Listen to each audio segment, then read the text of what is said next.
Are we a nation of immigrants, or are we a nation of settlers? What's the difference? What does that mean? Is America more than just the promise of a great future, or is there something beneath that great future and that great hope?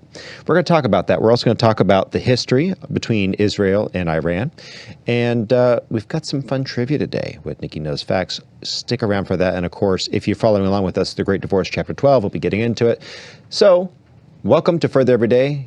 Speaking John Arthur Fiala, right here in the chair of philosophy. To my right, I've got Miss Nicki. How are you? I am good. How are you today? Doing well. All right. Glad to have you there in the chair of theology. Dealing with the reason why we believe what we believe. And to my left, we got Charlie. How's it going? It is going well. Thank you very much. Glad to have you there. Yep. And then we got Steve in the chair of politics. Yes, sir. Being politically incorrect. All good? Just one thing I'd kind of like to say, John Arthur. I'd like to kind of give a shout out to, we had Vacation Bible School this past week. How did that go? And man, I'll tell you what, it went fantastic.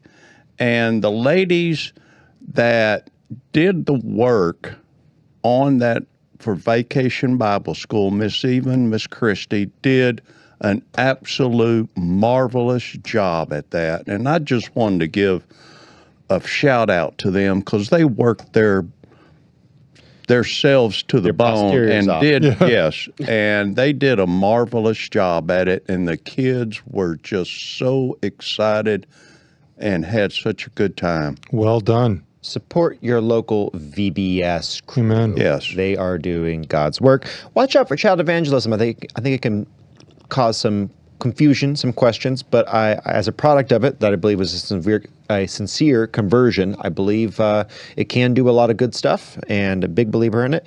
Another product of child evangelism is Behind the Mixer Board. How's it going, Ryan? Right. Hi, guys. I'm the doing producer well. guy. Right, the producer guy. Glad to have you there. And also a product of child evangelism. So it does work. Make sure that you are acting that out with fear and trembling, as these ladies were. Amen. So, Amen. Real quick, are we a nation of immigrants?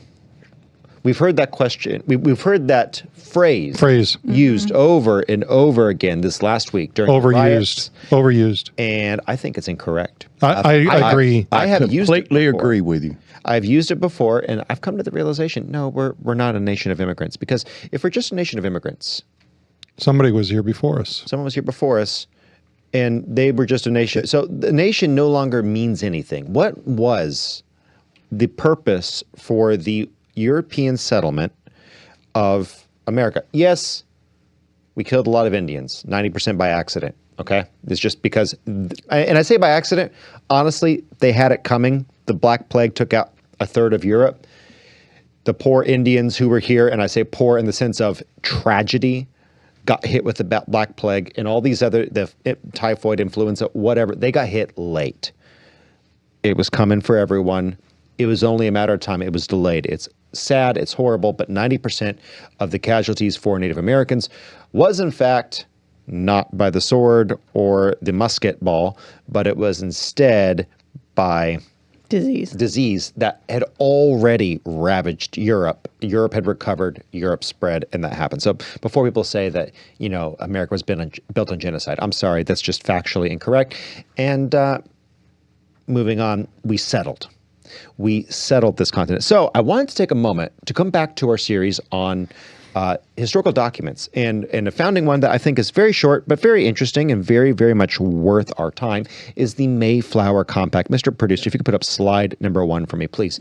Here's an artist rendition of what was seen that day. You have to remember, thank you, Mr. Producer, these people had just come across the Atlantic. They had lost quite a few people on the trip. The Pilgrims, they were very interesting people. They had left England for persecution. They lived in Holland, and they left Holland. Why did they leave Holland? Holland was a liberal place. They allowed people with other religious ideas to be there. Well, they left because their children were being inundated with the new language and the new culture, and they wanted to preserve their language, their culture, and their religious beliefs. Their religious beliefs, their virtue. They wanted to maintain their virtue.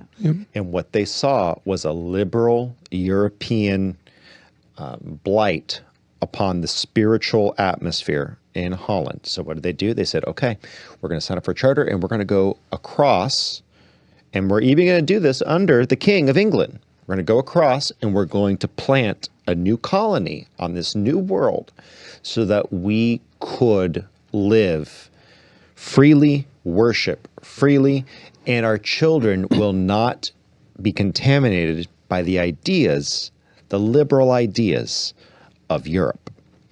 That was the reason for their travel. So after they've gotten to Plymouth Rock, and they're now ready to go ahead and start to lay out the foundation of what the new governmental structure is to be, they wrote these words. And I got William Bradford here.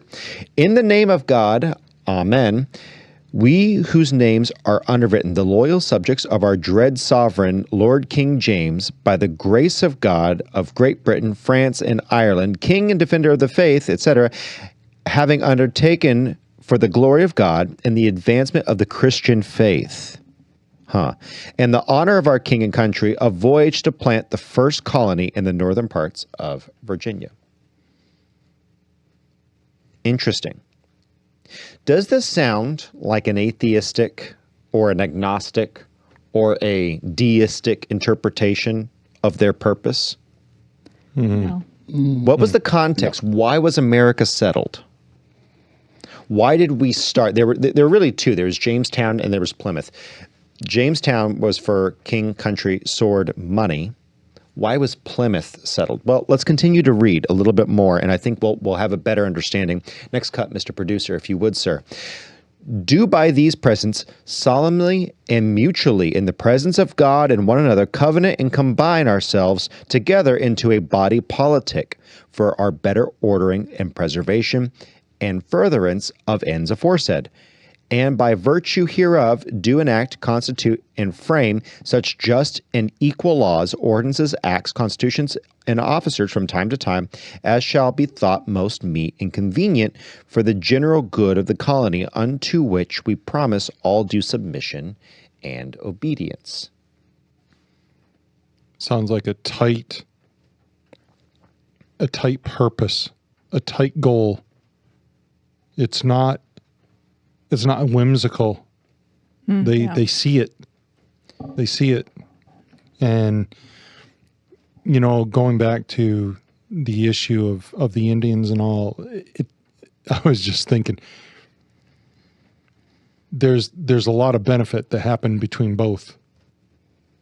And I'm not discounting what was done later on, but when you think about some of the things that those early settlers learned, and what some of those Indians learned, it was pretty good. It tells me that two groups can really come together and work together to a common good. Yep.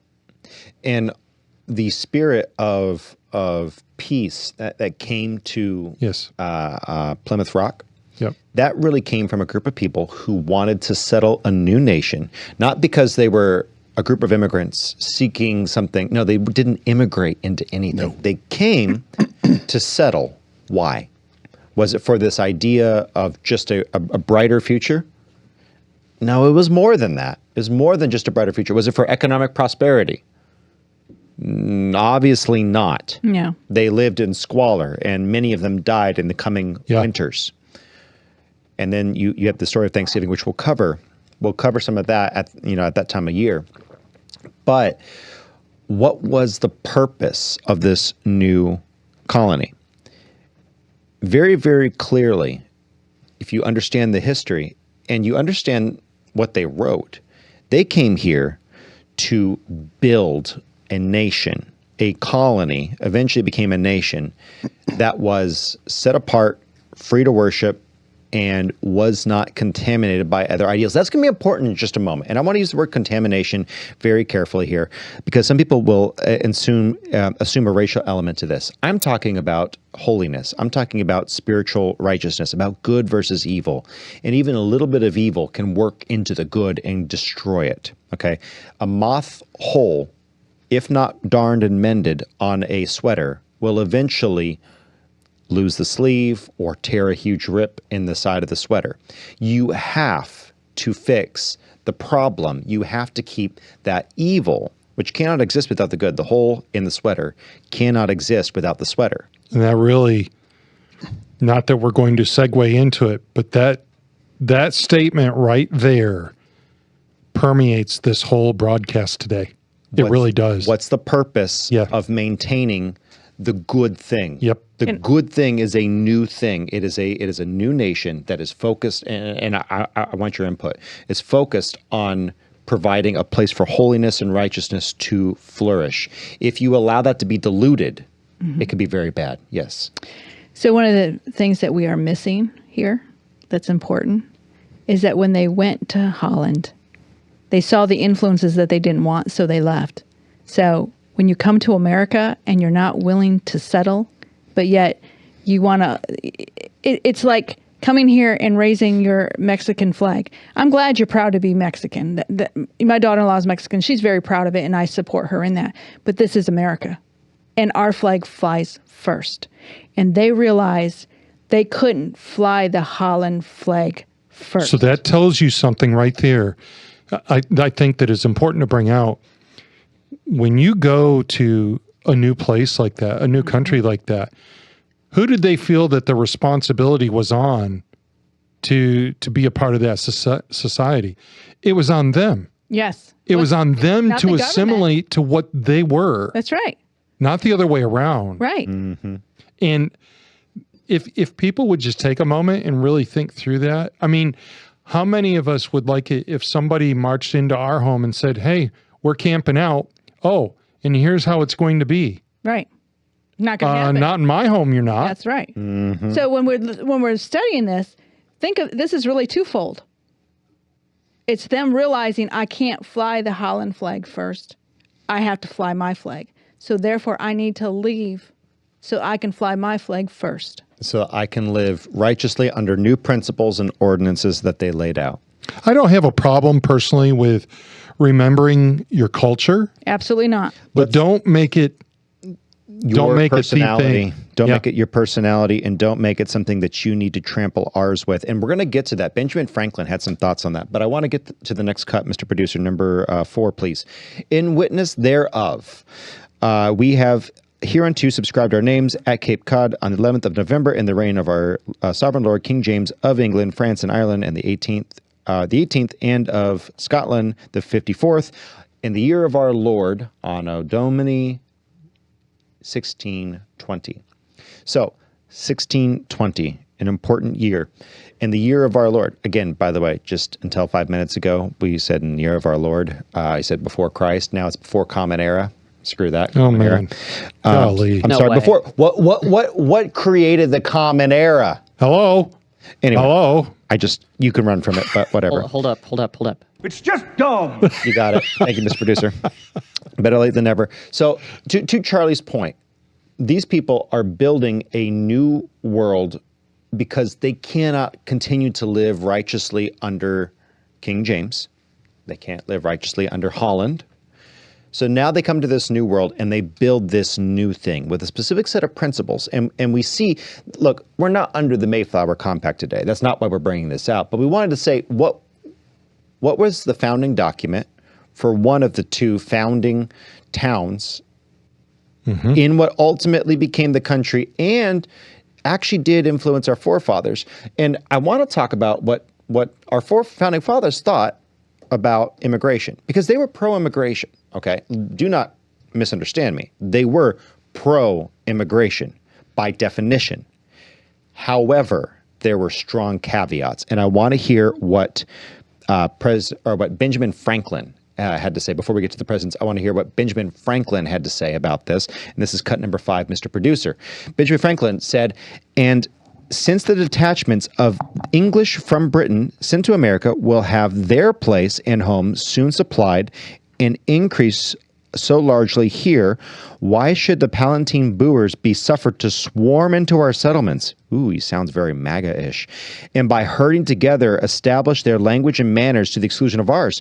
Why should Pennsylvania founded by the English, become a colony of aliens who will shortly be so numerous as to Germanize us instead of our Anglifying them, and will never adopt our language or customs any more than they can acquire our complexion. This is in his observations concerning the increase of mankind in 1751. Man, and That's very telling. He's talking about white people. Yeah. He's talking about Germans. And there was no other than national interest, there was none of the pseudo scientific nonsense about Africans, because at the time there was a pseudoscience around Africans, them being stupid, and also very, very bad theology about them being the descendants of Cain. There were people who said stuff like that at the time. That's all present right now, and there was nothing like that towards the Germans. So it's not racism that Franklin is expressing at the moment. And by the way, he was one of the main front runners in the attempt to codify abolishment of slavery in the 1791 convention, by the way. He was the emissary from the Quakers and all of the conservatives in the North. Yeah, he's not proposing. What is he proposing? Anything that's racist, or what he is saying is, this is our country, our land. When you come here, you settle. You're going to be like us. You're going to be like us. You're not coming here to take over and to change us. He's Correct. talking about assimilation. Absolutely. Exactly Absolutely. what he's talking Do you about. have our values? Right. Wait, I thought we were a nation of immigrants. What are those immigrants?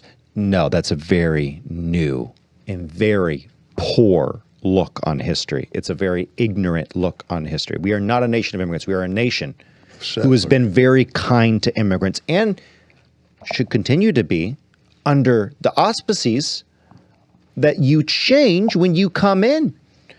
And we'll get to this in just a little bit. We'll flesh this out more. Before we get too much further, I want to hear from another witness. I'm going to call our next witness to the bench, and this is going to be President Thomas Jefferson. Go ahead, Mr. Producer. And he says, is rapid population growth by as importations of foreigners as possible founded in good policy? They will bring with them the principles of the governments they leave imbibed in their early youth, or if able to throw them off, it will be in exchange for an unbounded licentiousness, passing, as is usual, from one extreme to the other. It would be a miracle were they able to stop precisely at the point of temperate liberty. These principles, with their languages, they will transmit to their children. In proportion to their number, they will share with us the legislation. They will infuse into their spirits, warp the bias in its direction, and render it a heterogeneous, incoherent, distracted mass. If they come of themselves, they are entitled to all the rights of citizenship, but I doubt the expedience of inviting them by extraordinary encouragements. This podcast ought to be in the high school classroom. What did he just say? He just said, look, I'm cool with immigrants, but my problem is do they bring their ideas that they left to come here? Why did you come here? Did you come here to bring your ideas that you left behind? Did you come to bring them here and dilute ours? Look, you can bring your language, but are you going to teach your kids English? Right. You can teach them German. You can teach them Spanish. You could teach them Swahili. You could teach them whatever you came from. Awesome. Mm-hmm. I think that's a net benefit for the nation. But did you teach them English? Correct. That is the important part. Did you teach them virtuous principles, godly morality? I mean, I'm going to translate for the founding fathers because they understood what they were talking about. Yes. We're in this 21st century paradigm. We don't know what they mean when they say virtue. They were talking about the virtues of the Bible. It was all very clear because they were Catholics, Quakers. They were a different breed. They all thought of the different religious sects as religions. Okay. Now we lump all of those into one. And look, I don't mind that. Whatever, there's one body of Christ. If you are a true member of the body of Christ, you are of one body. Catholic, Presbyterian, Baptist, whatever, Quaker, if those are still around, whatever. Not the point. The point being, they were talking about biblical moral virtue. And you know what's really interesting? I don't want to get jumped off into this, but An interesting point about this, we deal with this issue today in the United States. And here's how. We've got policies that are set by other states. And what are some of the people doing in those states? They're leaving. Where are they going to? More And what is the conservative. fear? They're And it's the contaminated. exact same thing. It really is. Do you ever hear of a red state, the people in a red state moving to a blue state so they can be more liberal? No. Because they're a mess. The blue states are a mess. And here's the thing: most conservatives tend to have come so through Hard Knocks University, Yes. or through Yeah. a sincere belief in God.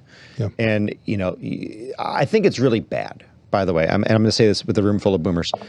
Although I think everyone in here agrees with me, I think the boomer generation did a huge disservice by saying, go and get your education. It's okay. You can wait to get married. You can wait to get married. You can wait to get married. High school marriages, sometimes they work. Sometimes they don't. I understand that. I'm saying waiting until you're 40 to get married is a liberalizing factor on the culture. And it's going I to think- bring it down. Because you're not taking part of the Yeah. sacrament of marriage, Yep. you do not understand why it is important to conserve values. Yep. You look at all these pop stars that come out and they say, well, I can't shake my booty with as little clothing on because I have kids now. So what you're telling me is if you had, maybe been married and had kids at a younger age, maybe you would have realized, oh, my son will see this someday. My daughter will see this someday. Do you know, I have this really funny story about clothing. When my oldest son got to be a teenager, I loved denim jackets. I love denim jackets. But at the time, it was for younger people. And so at that time, I thought, maybe I shouldn't wear this jacket anymore because, I'm a mother of teenagers. It sounds crazy now, but at the time, it was a real question. Should I wear this jacket or should I not? It changes your whole perspective. And so I think that that's been a liberalizing force on our culture. Just my 2 cents. So I want to get another thought from Alexander Hamilton, and I want to hear his thoughts on the issue. Mr. Producer, if you could pull up that cut, please. The safety of a republic depends essentially on the energy of a common national sentiment, on the uniformity of principles and habits, on the exemption of citizens from foreign bias, interesting, and prejudice, and on the love of country, which will almost invariably be found to be closely connected with birth, education, and family. Huh. It's almost like we have an influence from Mexico. By the way, the president of Mexico, she's telling us how to run our country by saying, hey, Trump, he's calling these people rape, murderers, and they do all these bad things and blah, blah, blah, blah, blah, blah, blah. They are just hardworking citizens who are trying to escape the country for a better life. Aren't you the president of that country? Aren't you the president of that country, at least through which they came? They could have easily stopped there. Why are you lecturing us? The last Who thing are you, woman? we need is a president of a country that's being completely influenced by a drug cartel Cartels. telling us how to run our ours. country. Kindly stay out of our business, madam. Exactly. Kindly go away. You do not know of what you speak. We can tell. We're watching. And your people are leaving there to come here, and they're bringing the same lawlessness that you have perpetuated for years. Nothing against Mexico. Nothing against Mexicans. Absolutely. But since you're bringing it up, I'll just say you don't have a leg to stand on. Just a thought. Again, love the Mexican people and the lovely country. Always a smell of. She don't even have peg legs to stand on. Yeah, she's got Tell nothing. you. She's got nothing. Nope. So with that said, I do not believe that it is a positive thing in the long run for us to look at these people and take them seriously. Now, I do want to go ahead, Mr. Producer, forgive me. I lost my cuts. It's okay. I do want to talk about the 2 acts, and I actually had cuts for this, and I don't know where they happen sometime at 12 a.m. They are disappeared from the show map. We just got a new English word there. They have Disappeared. disappeared. But I do want to talk about the issue of immigration. We have attempted to curb this before, and the idea that America is a country of immigrants is just fallacious. In 1924, the Johnson-Reed Act We actually had a full-on barring of new immigrants, other than it was other than 2% from certain nations, and they excluded, by the way, largely run by by the Democrat South, and a lot of other stuff. Blacks and Asians and other people were excluded, specifically more so Asians were excluded, and that violated the gentleman's agreement we had with Japan. Japan had actually limited their influence, but I will say, given the history 20 years later, it may not have been the worst thing ever that we had less Japanese nationals. The Japanese internment was a travesty and an evil thing. Don't misunderstand me, but weird times. There's a lot of Democrat activity, but Act of 1924, Immigration Act of 1924, a good thing on the net.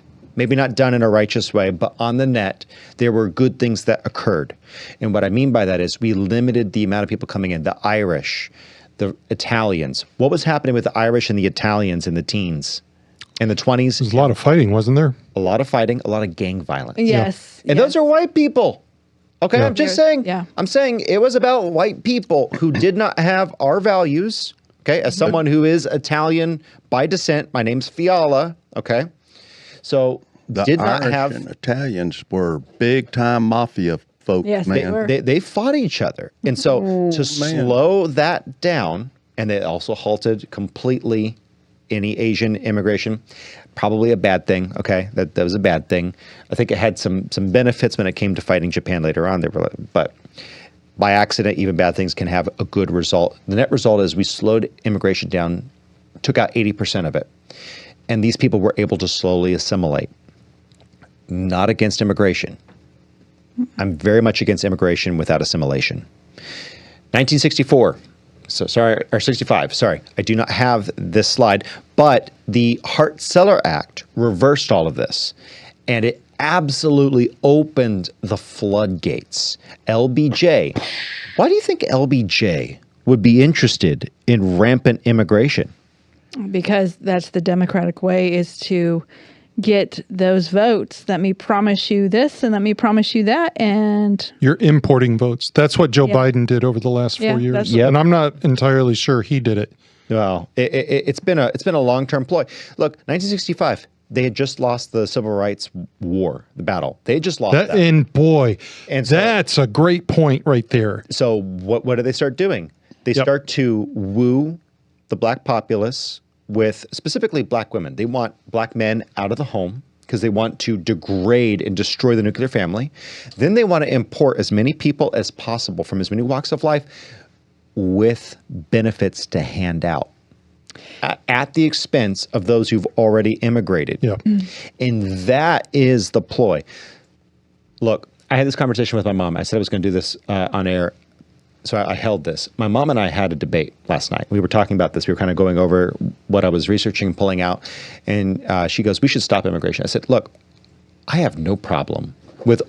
If we have 1 billion immigrants coming to America, we could actually handle that, provided 3 things: they're Christian in value. They don't have to be. I'm not talking about putting a gun to someone's head, but I'm saying if they have Christian values, they love the American flag and they're waving it like wild, and they're here with a Protestant work ethic. If they have those 3 things, we could handle 1 billion immigrants. Guess what? That kind of immigrant is hard to find. Yes. Someone who loves virtue. And when I say virtue, I'm not coding, I'm not saying, I'm telling you. Truth. That's biblical Truth. value and truth. Yep. If you have that, if you have a work ethic, the Protestant work ethic is what is credited with building the United States from the Industrial Revolution to world superpower. Okay? It's not about Catholic or Protestant. I'm talking about just that work ethic of work hard. And then third, if you love the American flag and you're willing to say, yes, I put the Mexican flag behind me. I love the Mexican flag. I love the Swahili flag. Look, I would take 1 billion black people that fit these 3, and I would trade them for all the Bostonian liberal types. Okay, I would trade them in a heartbeat if they have the same culture. Do not care about the skin color. I care about what are you bringing and what are you changing this country into. You know, I was just thinking that it's interesting you're bringing up the importing, if you will. I want to be careful how I word all this, but 50, 60 years ago, people coming to America, it would have been easier, I think, to find people that would have had those values. But what has happened today? There are many that want to immigrate to America that see America as a sugar daddy. And they're looking for a handout as opposed to an opportunity. Now, this is where I want to be really careful. That does not apply to everybody. It does not apply to everybody. But I would say more and more, it certainly does. And the evidence of that is the amount of crime that has come into this country. Yep. And the amount of health-related benefits that have gone to immigrants Yep. or to illegal aliens. That tells me that the mental dynamic for people coming in has shifted. They're looking for that. Well, and they're being told, Yes. they're coming from really poor countries. And Yes. when you look at America, America is very, very wealthy compared to our poorest people are considered wealthy compared to what other people are going through in other I would countries. agree. And when you have free government handouts, why wouldn't you want to come here? You know what I'm saying? Yeah. I can live better. I can have things that I can't have in my own country. And so I understand the desire to come here, but nobody has an open border. That's the most foolish thing in the whole world. I'd like to see somebody go to Mexico, burn their flag, raise up the American flag, and then start setting cars on fire and burn some shops down. Ain't in happening. protest of the Mexican government. Let's see how far you get with that. We don't think Scheinbaum would allow that? Ain't happening. Ain't gonna happen. You ain't gonna live. It won't. It wouldn't. And Not under her. You're gonna be under the jail. Yeah. And rightfully so. By the way, we are so liberal and so tolerant that our brains Tolerant are is the falling word. out of our Yes. falling out of. But we're intolerant to people who just want to protest the unfair election. Yep. And we'll Beginning to go think- after the people who actually are searching out righteousness and truth. I'm beginning to think that to be tolerant means to forsake common sense. It's Satanist. I'm sorry. Tolerance is Satanism in the current lexicon. Yeah, It is an absolute just- rejection of God and order.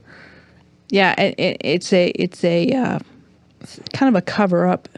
It's a term to make you feel guilty that you possibly have a prejudice against someone when really you're just trying to use common sense to move forward. That's really what it is. Yep. It's just a loss of order, and so that's what we're seeing right now. So just from the apologetics standpoint, let's pull this on in, get this on brand here, because when you're talking to people on your day to day, you're going to hear people say, "We're a nation of immigrants." No, no, we're not. What is a nation of immigrants? What does that mean? What is a nation of immigrants? Does that nation have an identity? Does it have a culture? Well, yeah, it's just the culture and the identity, man. It all kind of like flows from whatever. No, it's not. Historically, that's ignorant. No. We're a Christian nation founded under principles of God for the sake of having a nation where virtue can live. That's why we've been blessed. If you want to come here, look, I am all for immigration. I'm for free and open immigration. One premise: you meet those 3 criteria I laid out. You actually love God. You actually love the flag. And you have a history of hard work, and you will continue that hard work. If you can do those 3 things, come in. And here's my thing. I say I'm for open immigration. As open as you can do that, guess what that really means in reality? You have to slow immigration way down. It might be time to slow it until we can find people who aren't interested in burning down cars in LA. We've let a lot of people in who are like that. Those people need to go. Absolutely. Anyone who self-deports and says, I want to come back in, we should consider giving them the rapid treatment of, are you going to be a virtuous member of society? Do you love America? And do you want to work hard? I'm all for bringing people back in who self-deport if they're interested in those three things. But for right now, you need to self-deport. You've been living on the largesse of Americans. You've Yes. been eating our food and our children's food. And look, we don't begrudge you, but you got to get it back in line, because there's a lot of people who waited in line a long time. And we should give you the opportunity, okay, to prove yourself. Can you be virtuous? Can you wave the red, white, and blue and love it? And can you work hard? If you can do those things, and if you're, terrible thought here, okay? Hot take. I don't think you should be able to get Social Security if you're a first-generation immigrant unless you've put in X amount of time. Hot take.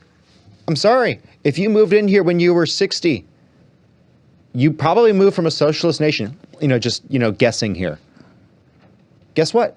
You should have stayed there. Or you can come here and you can enjoy the benefits. But no, you can't tax and burden the people who put in their time and their dues. Hot take. But maybe that would also change the calculation a little bit, because a lot of people come in for Medicare and Medicaid when they're aging, and they try to work something out where they come in and they siphon off the system. Hot take. Maybe you shouldn't be able to do that. Steve, I know you had a thought. Yeah, if we're built by immigrants, okay, this is an idea that escapes me with some of these people that believe we're built by immigrants.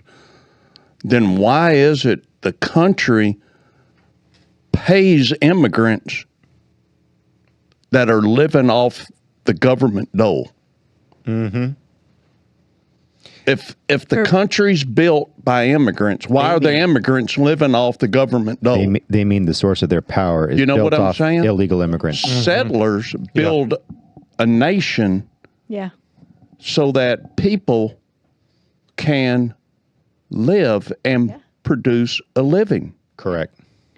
But they are describing the nation, their view of the nation is built based on the power base that they're importing with these immigrants. It's time that we call it out and we say, look, I am not ashamed to say, go home, reapply. Go home and reapply. Like, I don't care anymore. You used to not be able to say that. Go home, reapply, do it legally. And if you can meet virtue, love the flag, work hard, I don't care. I want you in. Awesome. We don't need a bunch of immigrants that all they do is come in Siphon and the live off system. the government dole. No. Well, They that's consistently do That is common- not a productive society. That's where common sense is being Lost. lost over it's- tolerance. So Correct. You don't have a coworker. She's from Mexico. She loves Mexico. I don't have a lot of she tolerance for She that goes kind back of and stuff. forth, but she's an American citizen, and her kids are here, and but she loves Mexico. She loves her heritage, but she's an American too, and it's funny because when her kids call her on the phone, she's talking to them in Spanish, and they'll reply to her in English. And I told her, I said, that is the funniest conversation. I don't know how you do that, and I told her, I said, I've never wanted to go to Mexico until I hear her talk about it, because she loves her heritage, but she is not anti-American either. Do you understand? So Yes. you don't have to give up your love for your country or your heritage. I would say, please don't do that. But you're here as in America, you're an American citizen, or if trying to become one, then you embrace American culture. Yeah. I mean, Agreed. otherwise, go back. If you love that flag you're waving on top of that burned down Tesla, go back there. Don't care. Correct. I've lost all sympathy. You're okay with Rosie going back over to? Yeah, to Ireland. Yeah. So some of them are saying, please take her back, but that's another issue. Yeah. Speaking of other issues Please. and things that we're a little bit tired of, there's a serious issue with Israel fatigue in the media. And Middle East fatigue, I think, is more accurate. The whole thing, everyone's tired.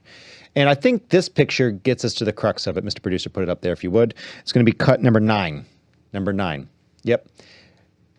This phenomenon of, if you're on audio, by the way, thank you for being on audio, my tax dollars, somehow also my tax dollars with Iron Dome versus, in this case, this image is from the Gaza Strip, a rocket salvo going into Tel Aviv. Thank you, Mr. Producer. That's a real question. Got to be one of the most nonsensical Situations ever. ever. Because we've paid Iran billions of dollars. Starting. Thank you, what past presidents. Yeah. Yeah. Thank you, Barack Obama. And going back, we've given him so many concessions. So I wanted to pull back a little bit because right now the world is kind of potentially about to light on fire. We'll see. Excuse me. We have an issue with Iran and Israel whacking it out. I wanted to go over the history because I think the history is relevant. I think it's worth taking a quick trip down memory lane to see how did Iran and Israel get to this point. And I want to lay it out for just a minute. And I think this issue is this is my opinion. I think we have a diversity of opinions on this panel. My opinion, I think this issue is primarily Israel's. I think there is an American interest on part of this, and I'll explain what I mean. But next cut, Mr. Producer, number 10. Let's look at the timeline. So starting in 1947 through 1948, in that time frame, during the formation of Israel, Iran voted against the UN partition plan for Palestine and Israel's admission into the UN, signaling early opposition to the establishment of Israel. This was our first, right at the get-go. Iran does not like Israel. Never has. And if you want to go further back, look at who Iran's, heritage comes from, and look at who Israel's heritage comes from. These, and by the way, they're all Semites. Just going to say the anti-Semitic word. I'm with you. I understand. It's been hijacked. It's kind of a bad word because it doesn't really make a lot of sense because they're all Semitics over there. They're all Semites. But let's keep going. Next cut, Mr. Producer. In 1950 through 1979, we have a fellow over there, Mohammad Reza Pahlavi, or under the Shah, rather. Mohammad Reza Pahlavi in Iran maintains close relations with Israel, driven by the periphery doctrine that viewed Arab states as a common threat. Both countries cooperate covertly against regional adversaries. So the Shah, imperfect, but kind of good. Ultimately a stabilizing force in the region, someone who is ultimately kind of calming it down. And by the way, if you look at the before and after pictures of Iran, if you look at the before and after pictures of Iran, before the Shah fell and after, it's stunning. You had women dressing in suit coats, in nice dresses. They were able to go to the beach without having a heat stroke. And now you have a heat stroke every time you go to the beach as a woman because you have to wear a burqa.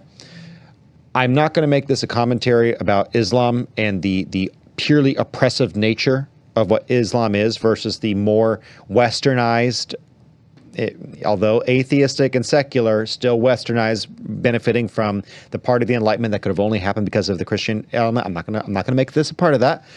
However, that government was a good government. Unfortunately, we had in 1979, thank you, Mr. Producer, a feckless president by the name of Jimmy Carter, and the Shah fell. Yes, Mr. Producer, go ahead. The Iranian Revolution overthrows the Shah, establishing an Islamic Republic under Ayatollah Khomeini. Iran cuts diplomatic ties with Israel, rejects its legitimacy, and adopts a policy of supporting Palestinian causes and opposing Israel. The Israeli embassy in Tehran is turned into a Palestinian embassy.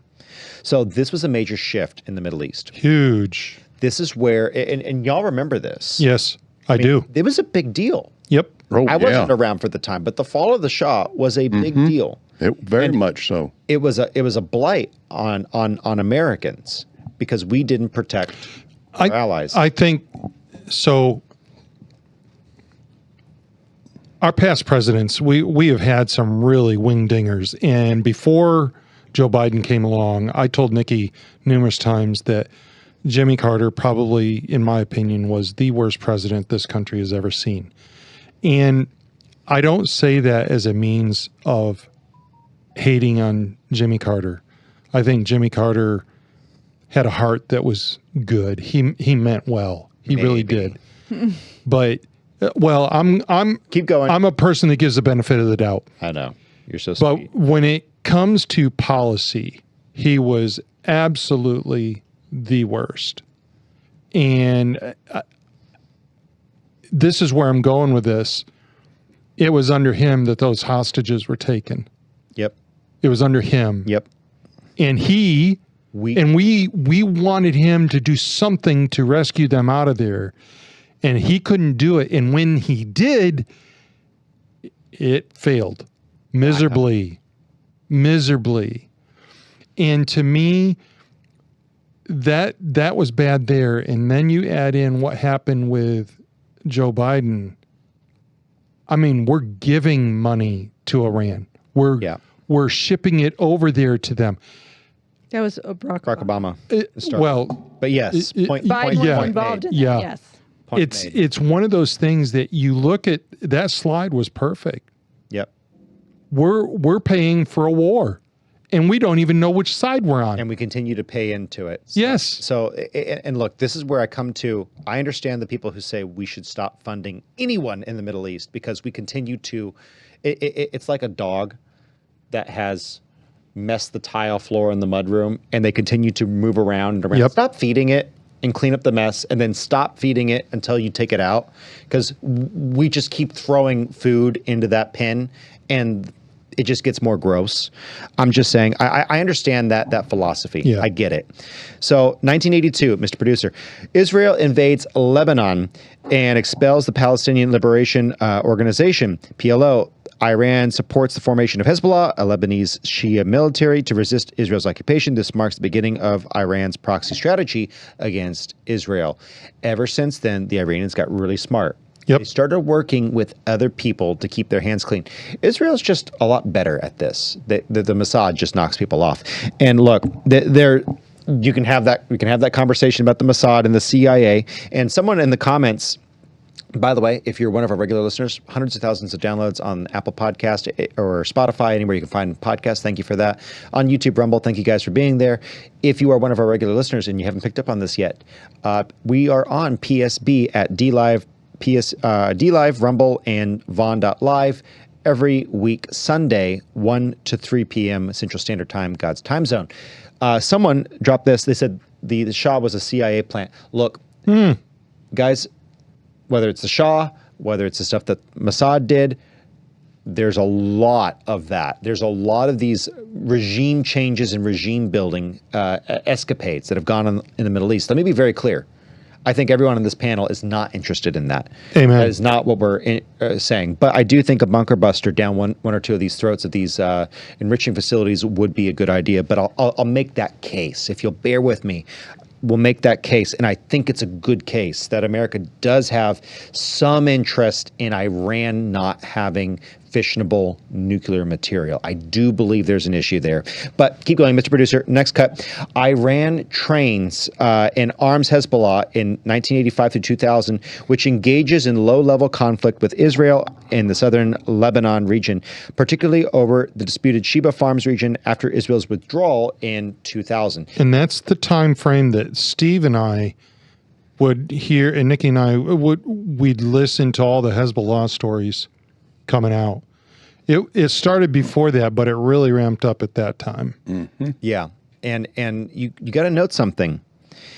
Israel withdrawing does not fix the problem. Nope. And it never has. It never will. It never has fixed the problem. But we'll get to that. Now, in 2005, we have something very momentous occur. Mr. Producer's cut number 15. The election of Iranian hardliner Mahmoud Ahmadinejad. Jeez, I'm not going to apologize for butchering his name. Heightens tensions. His inflammatory rhetoric includes calls for Israel's destruction and escalates the ideological conflict. Next cut, Mr. Producer. In 2006, during the Lebanon War, Iran's Islamic Revolutionary Guard, IRGC, allegedly assists Hezbollah in attacks on Israel, including rocket barrages and an attack on Israeli warship INS Hanit with a C-802 missile. You're seeing a different level of intensity here. The death to Israel, death to America is where you start. That's where it starts to take root. This is where we hear it. Death to Israel. That's bad. I don't like that. Death to America. That's personal. I'm sorry, what? I'm an American. What did you just say? Mm-hmm. I'm an American. Death to who? America. I'm American. I don't really like you guys having nukes. Okay, you guys are not playing as adults. You are children. You do not deserve adult toys. You do not have, I'm sorry, you cannot have enriched uranium as far as I'm concerned. I don't think that's cool. So 2010, the Israelis strike back with this, the Stuxnet computer virus, widely attributed to Israel and the U.S. It disrupts Iran's nuclear centrifuges at Natanz, marking a significant cyber attack aimed at Iran's nuclear program, which Israel views as an existential threat. I wonder why Israel views Iran as a existential threat if they have nukes.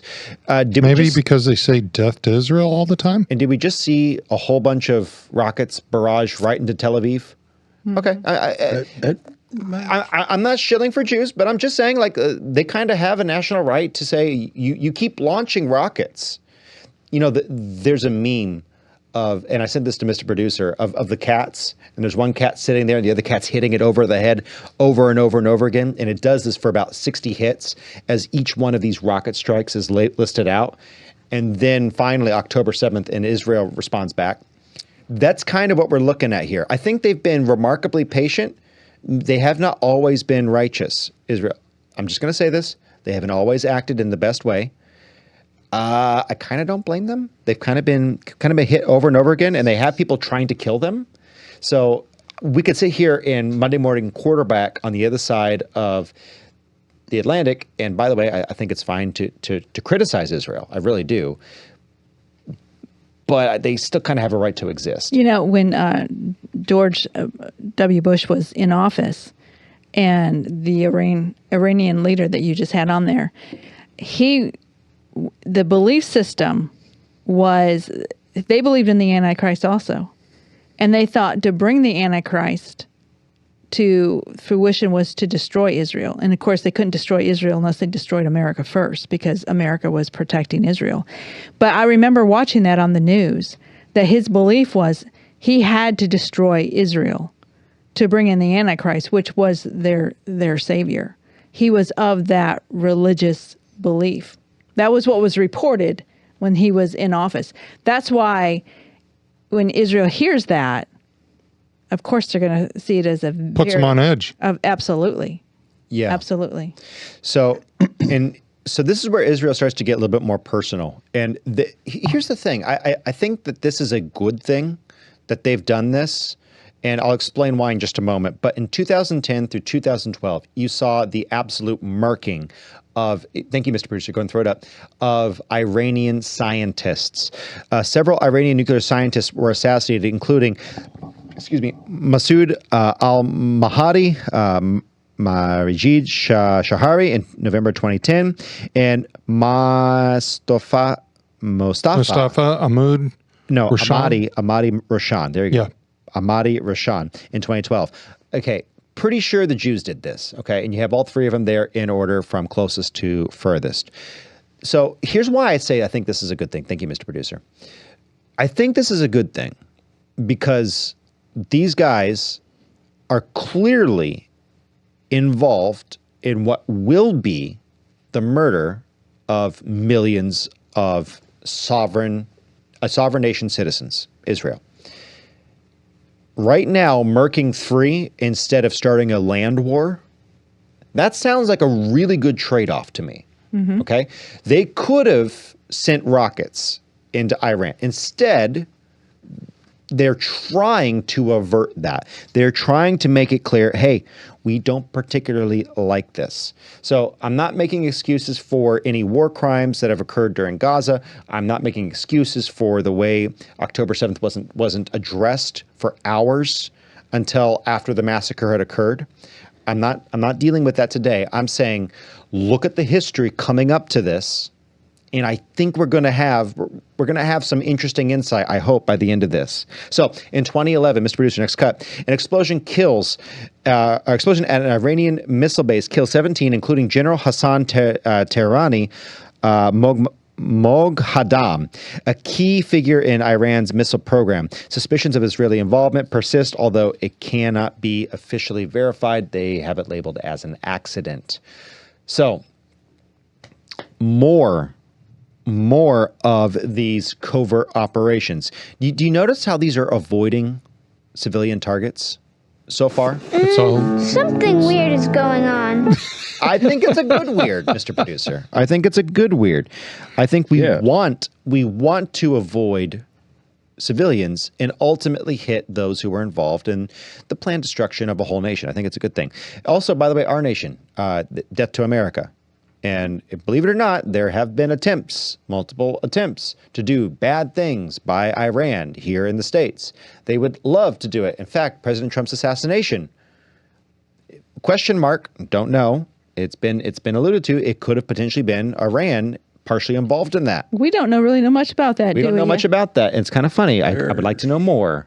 Well, I certainly don't buy that a young boy like that All could on just his show own. up on his own and get all that planned out. And I mean, it just, if that is true, that is the most amazing story ever. But And why? can you? I mean,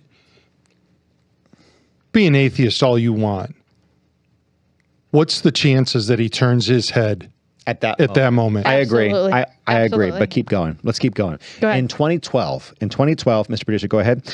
Iranian Air Force Chief Amir Ali Hajizadeh threatens Israel with overwhelming missile strikes, while General Muhammad Ali Jafari calls Israel a cancerous tumor and predicts its eradication. Okay. That's interesting. By the way, on these slides, I worked hard to go left to right when I'm naming. Okay, so left to right, you'll see the face on the left, and then if they're first, and then on the right, going from there. So that's interesting. It kind of sounds like they're planning something, Like getting rid of Israel? almost like their nuclear program that they've been lying about this whole time for enrichment of uranium. Almost like it's a problem. Like maybe they do want to kill Israel. They keep saying it, and they keep building the stuff. Should we just sit there? No and, way. and They let don't them want to it? do that. Just a thought. 2018, Mr. Producer. Israel conducts airstrikes on Iranian forces in Syria after Iranian rockets target the Golan Heights. This marks a direct military confrontation. Israel also reveals it stole nuclear program documents from Tehran's warehouse, with Prime Minister Netanyahu accusing Iran of concealing its nuclear ambitions. In 2018, we figured out, we have the receipts, and love Netanyahu, hate him, think he's kind of playing in a lot of gray areas. It's kind of sort of me, but again, he's one little country in the middle of a bunch of aggressors. He kind of plays in a lot of gray areas. Noted. Again, a utilitarian is going to do that. However, and I suspect him of that. That's okay. He comes with the receipt saying, look, these guys are trying to build a nuclear program. Okay, so that's a serious issue. In 2020, Mr. Producer, an explosion damages Iran's Natanz nuclear facility, with Israel suspected of sabotage in July. Iranian scientist Mohsen Fakhrizadeh was assassinated near Tehran via remote-controlled weapon. Israel is widely blamed, but we don't know. It was Israel. In 2021, Iran accuses Israel of causing a blackout at Natanz and begins enriching uranium to 60% purity, escalating nuclear tensions. Okay, so uranium enrichment facilities. Does anyone know why that's an important issue? That's the last step. Sure. Because you can have uranium that is more than suitable for energy production. But for it to be fissionable in a bomb, it has to be purified. It has to be enriched. So them building facilities that can enrich uranium, yes, they can get more yield out of power plants. Does it sound like Iran is interested in enriching for power plants? No. Get your head out from down under and move on. That's not what's going on. They are obviously interested in more than just that. They sit on some of the biggest oil reserves in the world. They don't need electric. nuclear. They don't need nuclear. I think they should have it. I think everyone should have nuclear energy, but not nuclear weapons. You don't need that enriched uranium. 2022, Mr. Producer. In May, IRGC Colonel Saeed Khoheidy is assassinated in Tehran, with Israel confirmed to have orchestrated the killing. In June, Iran accuses Israel of poisoning 2 nuclear scientists, though evidence remains unclear. Again, Israel trying to avoid civilian casualties. And notable here too is they have always been trying to attack the facilities responsible for building a nuclear bomb. So I'm just saying, you may not like the Jews, you may not like Netanyahu, you may not like, but you got to admit, a lot of countries would have just attempted to carpet bomb Iran. They have been, I believe, remarkably restrained. And again, every child killed in Gaza is a very, very, very, very, very bad thing. It's an evil thing. Not saying that who did it one way or the other is evil. We can break that down. Some violence is good violence, but they have a 1 to 1.5 insurgent or enemy soldier to civilian death ratio. That is a macabre number. It is a vile thing that one civilian dies, or two civilians die, three civilians die for every two soldiers in Gaza right now. When we invaded Kuwait, the Americans did, it was 10 civilians died for every one enemy combatant. None of it's good. None of it's wanted. War is hell. War is ugly. No one wants it. I'm just saying it is on brand for them to try to minimize civilian casualties, non-combatant casualties.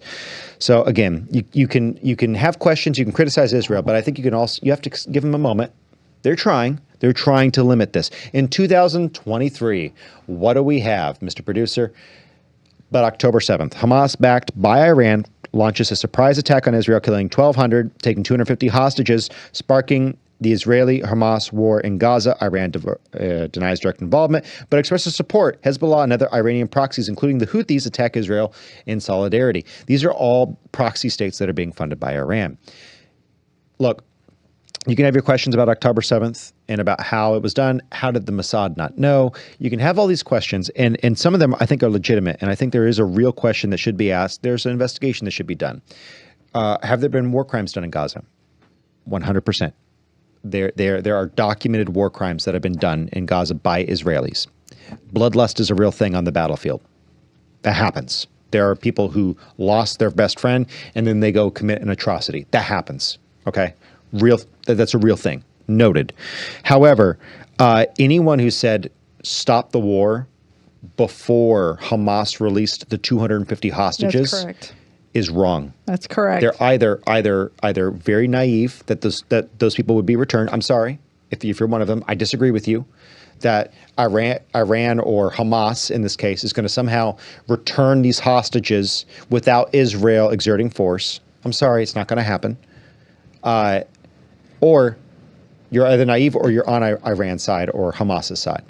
And so we can have a disagreement on the one. Okay, I think if you sincerely believe that Iran or Hamas is going to return hostages before Israel lets up, we'll have to agree to disagree. And I understand you're in good faith on that. I believe you. But I disagree. I think that you kind of have to allow a country to retrieve the hostages taken from it, or else that country will forever be known as the one that allows people to take hostages. So this is where we have our Gazan war. In 2024 was a busy year. A lot happened. Next cut. January, Israeli airstrikes in Damascus kill 5 IRGC members, including an important general. February, Israel sabotages Iranian gas pipelines. And April 1st, Israel bombs consulate in Damascus, killing 16, including IRGC commander Mohammad Reza Zayed and Mohammad Hadi Hajarami. In April 13th, Iran launches over 300 drones and missiles on Israel in retaliation for the Damascus strike, the first direct strike attack on Israeli territory. Most are intercepted by Israel and allies. That doesn't mean all of them. You had civilian casualties here in Israel. Again, more civilian casualties. I know it's in a war, but we're in a war. April 9th, 2024, Israel conducts a limited strike on an air defense system near Isfahan, Iran, signaling de-escalation. Iran does not retaliate. In July 31st, Hamas leader Ismail Haniyeh is assassinated in Tehran. Hamas leader assassinated in Tehran. Interesting. With Israel later confirming responsibility. September, Israel conducts pager and walkie-talkie attacks targeting Hezbollah in Lebanon, killing dozens and injuring thousands. Iran's ambassador to Lebanon loses an eye. Israel also kills Hezbollah leader, and Beirut airstrikes. Thank you, Mr. Producer. All of that to say, this is kind of what brings us to today. And the last few days, the last 72, 96 hours. Mr. Producer, if you can put up cut 29 for me, please.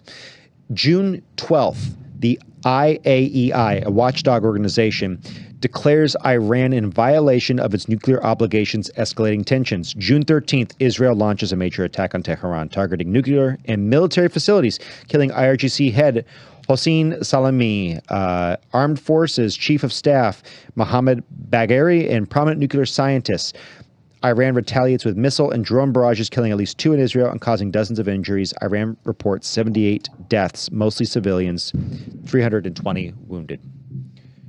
No one likes to hear about civilian casualties. However, these people are building fissionable material refinement facilities, and they chant death to America and death to Israel. Do I want Israel to get a bunch of money from the United States? Actually, no. I think they have enough money. We're in more debt than they are. I don't think we should be giving them any more money. And I think AIPAC is a force for bad in America, and it is funded by largely, Israeli interests. I don't like AIPAC. They fund like Cory Booker, okay? I don't want those interests being funded in America. So you can hold a Christian view with a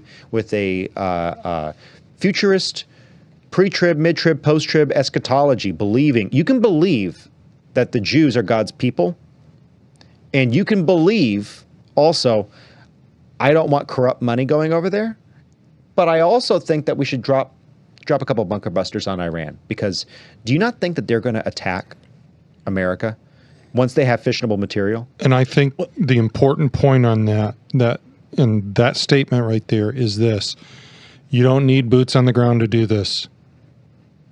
There's already air superiority over Iran. There is no reason why we can't do that. We don't need to get into any drawn out thing. No you American can drop, business. I would drop 10 of them on that place, make sure it's done, get out, be done. Yeah. We can even give them the bunker busters, or we okay. can drop it. It does not matter. Yep. But here's the thing: Iran, and so someone, just a pug in the live chat on PSB, just dropped this. And look, they don't have rockets that can reach far enough. That's okay. They have attempted to sneak dirty bombs and a number of other things over the years into America. Iran has through their proxies. So that is a clear and present danger. I want to take that a step further, though. Go ahead. Ukraine did what to Russia in the last 2 weeks? Drone strikes. And they did it so covertly. They got way inside. They shipped them Yep. in containers. And we're getting to the point where you can camouflage fissionable material. You can camouflage tactical nukes. And what did Israel do on this attack? They had people deeply embedded, Correct. taking care of business. This is not something that America is not prone to. We are.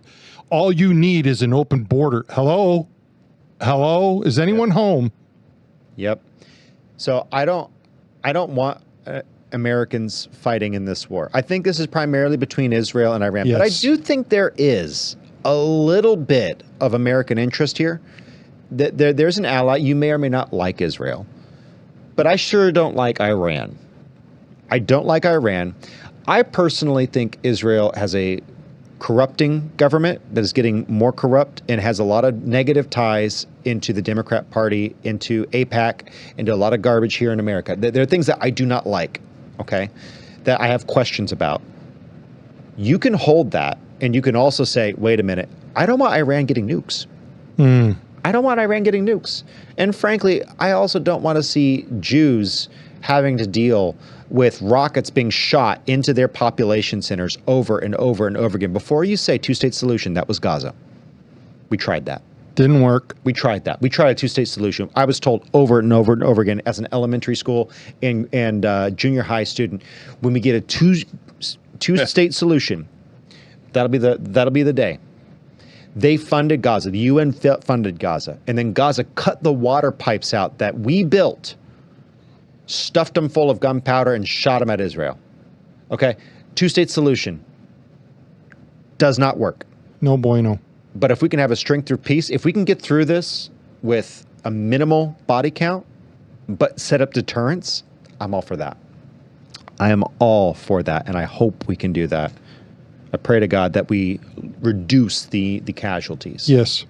And I'm hoping, my hope, there's speculation as to if this will be weeks or months. My hope is that it's weeks.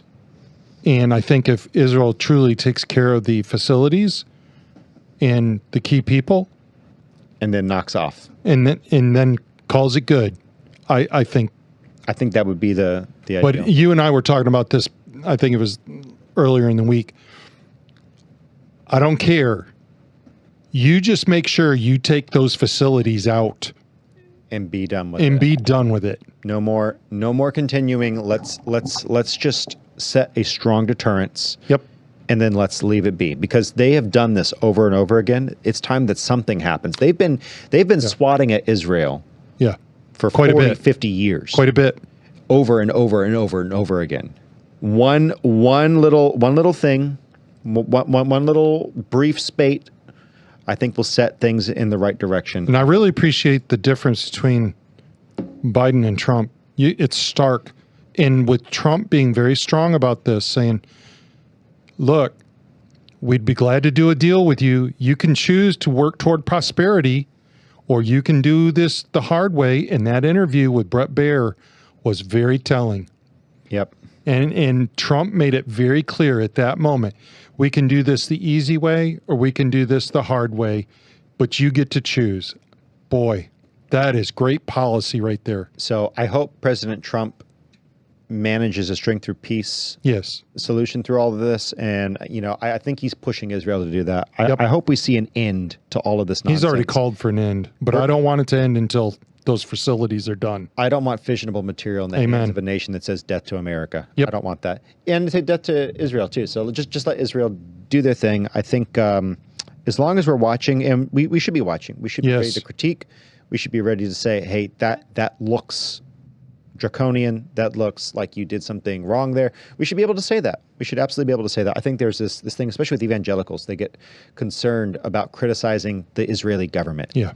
That is a bad place to be. You should always be able to critique a secular government, one that is not reigned underneath godly principles. You should be able to do that. And it should be part of your free speech here in America. Speaking about speech and America and history, this is Nicki Knows Facts. Where do these idioms come from? Common phrases. Where did they originate? Yeah, well, this came last week when we did the Great Molasses Flood of Boston, and we had the, slower than molasses in January. And trying to figure out, where did that come from? So then it got me thinking about some other things that we hear all the time. So slide number 1, here's the first one that we were thinking about. I guess I need to put my glasses on. Red sky at night, sailors delight. Red sky at morning, sailors take warning. Anybody here not hear that? I've absolutely heard that. Yeah. Red I at mean, night, I mean, sailors delight. everybody's heard that, correct? Yep. So do you ever think about where it came from? Very interesting, honey. Do you have that verse for me? It's documented in God's word. It sure is. Matthew chapter 16, verses 2 and 3. He answered and said unto them, this is Jesus now, when it is evening, ye say, it will be fair weather, for the sky is red. And in the morning, it will be foul weather today, for the sky is red and lowering. O ye hypocrites, ye can discern the face of the sky, but ye cannot discern the signs of the times. Hello. Interesting. We're talking about Iran, and then we're Yeah. talking about So this has been a sailor's rule of thumb forecasting for thousands of years. This goes before Jesus Christ, because he's bringing up a common phrase that Yes. was used during the time. So it goes back thousands of years, which is very interesting. So the next one here, we have President Ronald Reagan, who made this very popular: trust but verify. Now, before I go into this, anybody knows anything about Ronald Reagan? When he would give a speech or he would do anything, he would talk to, remember, he always liked to tell jokes. And he would go to comedians and he would ask them, do you have a good joke for me to start this speech or whatever? And he would get material from this. Well, when he started dealing with the Soviet Union, he actually went to a woman named Suzanne Massey. And what she did was she studied Russian history. And this saying, trust but verify, is really a Russian proverb. I don't know how far back it goes, but that's why he brought it up, because he's dealing with the Soviet Union. He pulls something out of their custom there, their history. All right. So our next one is, what picture do we have next? Oh, I got you. It's going to be There you go. Yep. All right, Steve, you know this one, right? Come on, man. That old dog won't hunt. Yep. You know what that? You want to give me your terminology? What that means? When are you going to say to somebody That old dog won't hunt. Yeah. What does that mean? That ain't going to work. That's it. That ain't going to work. That ain't going to work, By man. the way, I'm from up north. I never heard this until I moved south. So I think this is more in the south than in the north.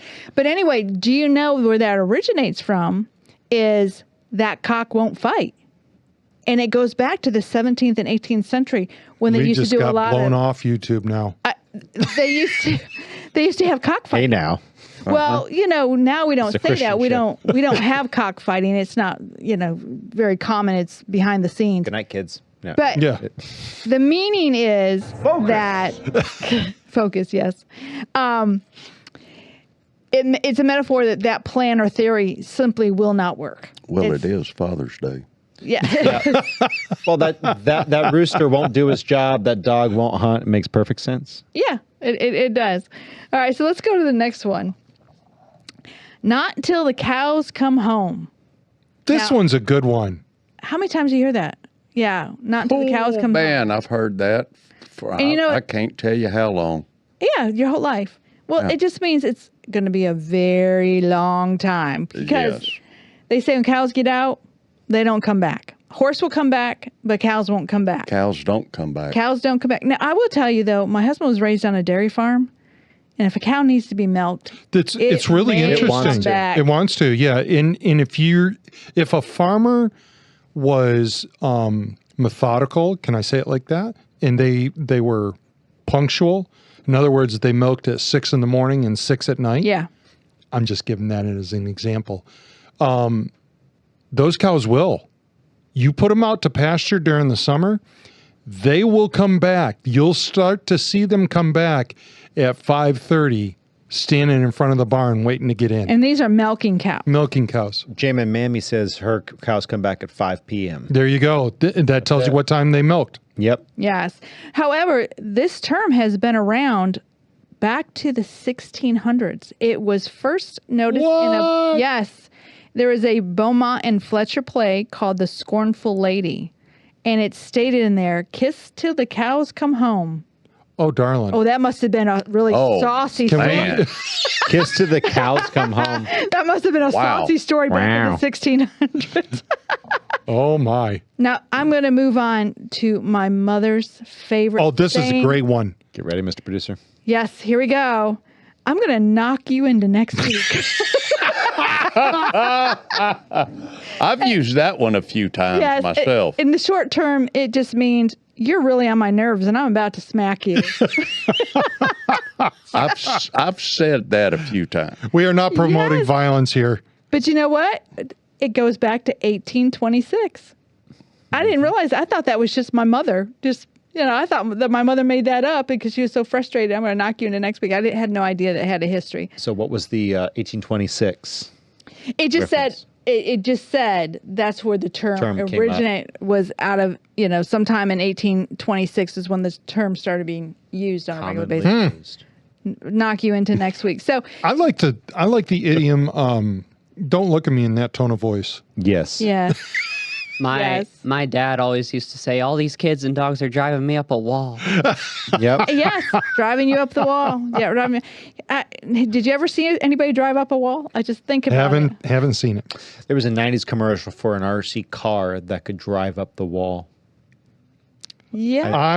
Do you remember this? I do. You remember this? I do. It had the little suction cup on it.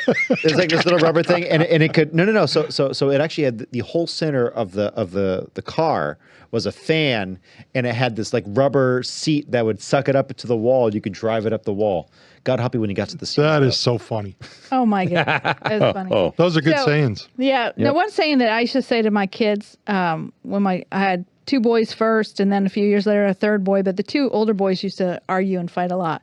And we'd be driving down the road, and they'd be fighting in the backyard, back seat, and I would say, I am going to throw you in the trunk in just a few minutes.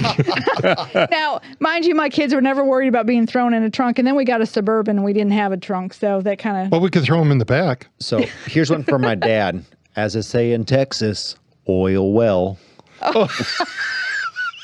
It hurts me. We need to get to the next segment. I feel physically harmed by this. Speaking of hell and hell on earth, we could talk a little bit about the Great Divorce. What a segue. What a segue. How did you like that? Was it That was smooth. a hard hook, but kind of rammed No, I thought it was smooth. smooth. Okay, so That's almost the Great as good as Divorce. I'm going to knock the snot out of you. Knock the snot out of you. Yes. So, real quick, what is the need to Great get rid Divorce? of that. Before we get there, I want to just real quick lay it out. The Great Divorce is a fantastic book by the same author who wrote the Chronicles of Narnia. He also wrote Mere Christianity, C.S. Lewis.